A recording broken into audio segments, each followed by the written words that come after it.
আজ আমি তোমাদের সাথে আমার আমসত্ত্ব যে আছে ওইটা রেসিপিটা নিয়ে আসলাম। এখানে আমি হাফ কেজির মতো চিনি দিয়ে দিলাম। চিনি দিয়ে আর এরপরে এটা ক্যারামেল করে নেব। ক্যারামেল করে নিলে খুব ভালো হয়, তাড়াতাড়ি শুকিয়ে যায় আমসত্ত্বটা। এবার আমি আমগুলো সেকে আমের ব্যাটারটা দিয়ে দিলাম এখানে। দিয়ে আমি ক্যারামেলের সাথে সুন্দরভাবে মিশিয়ে নিব। সুন্দরভাবে মিশিয়ে নিতে হবে যাতে কোনো লামস না থাকে, এর জন্য আমি ভালোভাবে এগুলো মিশাচ্ছি।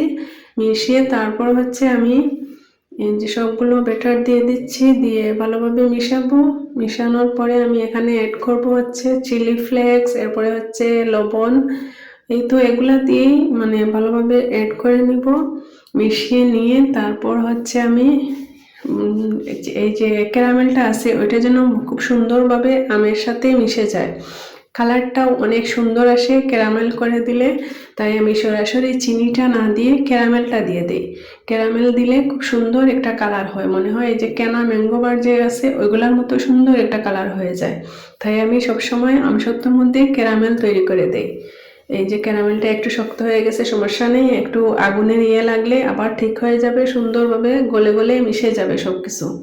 এখন আমি এখানে দিয়ে দিব হচ্ছে চিলি ফ্লেক্স আর লবণ। চিলি ফ্লেক্স আর লবণ দিয়ে মিশিয়ে নিব। আস্তে আস্তে আমি সব কিছু মেশাচ্ছি। এই যে ক্যারামেলটা নিচের দিকে একটু লেগে গেছে আম দেওয়ার পরে, এটা আস্তে আস্তে ছুটে যাবে যখন আমি চামচ দিয়ে ইয়ে করবো। এই যে আমি চিলি ফ্লেক্স দিয়ে দিলাম 4-5 চামচ চিলি ফ্লেক্স দিয়ে। এখন আমি 1 চা চামচ লবণ দিয়ে দিব। লবণ দিয়ে এটা মেশাবো, মিশিয়ে সুন্দর একটা ব্যাটার তৈরি করে নিব। এই যে আস্তে আস্তে জাল হচ্ছে, অল্প আছে কিন্তু আমি এটা করব।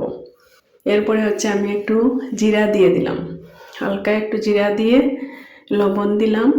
দিয়ে এখন আমি এটা মিশিয়ে নিব।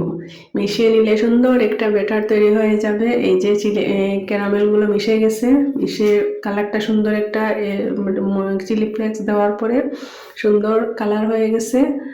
এই যে সব মিশিয়ে নিলাম, মিশিয়ে নিয়ে এখন আমি ভালোভাবে জাল করে নিব সব কিছু। 10-15 মিনিটের মতো আমি জাল করব।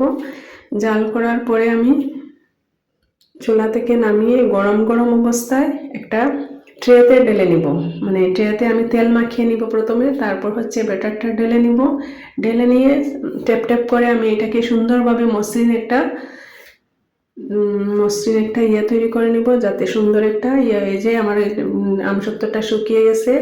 রোদে দিয়ে দিব, 2 দিন রোদে দিলেই শুকিয়ে যাবে।